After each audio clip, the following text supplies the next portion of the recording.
मुल्क में महंगाई के मारे अवाम पर एक ज़र्ब और लगा दी गई। पेट्रोल 2 रुपए और डीजल 1.5 रुपए के करीब महंगा कर दिया गया। एलपीजी की कीमत में भी भारी इजाफा कर दिया गया।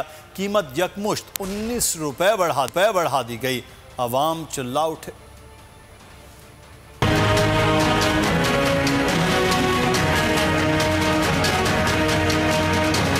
मुल्क में महंगाई से परेशान शहरियों को नए इम्तिहान में डाल दिया गया। हुकूमत ने पेट्रोलियम मसनूआत की कीमतों में इजाफा कर दिया। पेट्रोल की फी लीटर कीमत में 2 रुपए इजाफे के बाद नई कीमत 112 रुपए 59 पैसे हो गई।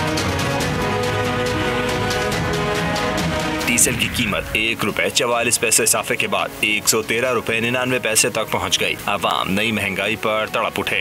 अब पेट्रोल के प्राइसेस बढ़ते हैं, हर चीज पे सिस्टमेटिक जो है पैसे बढ़ जाते हैं। रोज 100 रुपए का पेट्रोल डलवाते हैं, हमारी जो है 30% सैलरी पेट्रोल में चली जाती है। सैलरीज तो इस तरीके से नहीं इंक्रीज हो रही ना, जिस तरीके से ये एक्सपेंसेस इंक्रीज हो रहे हैं। बातें कुछ करते हैं, अमल कुछ हो रहा है। इसको हम तो कहते हैं आप कुछ तो करें आप आवाम के लिए। ओगरा ने भी महंगाई बम गिरा दिया। एलपीजी की कीमत में एक बार फिर 19 रुपए फी किलो इजाफा कर दिया गया। एलपीजी की कीमत में इजाफे के बाद घरेलू सिलेंडर की कीमत में 224 और कमर्शियल सिलेंडर की कीमत में 863 का भारी इजाफा हो गया, जबकि फी किलो एलपीजी की कीमत 160 रुपए हो गई। चेयरमैन एलपीजी एसोसिएशन इरफान खोकर ने कहा है कि टैक्स आयद होने की वजह से एलपीजी की दरामद बंद हो गई है, जिसकी वजह से मार्केट में इसकी शदीद किल्लत हो गई है। उन्होंने कहा है कि 31 जुलाई तक टैक्स वापस न लिया गया तो हड़ताल की जाएगी।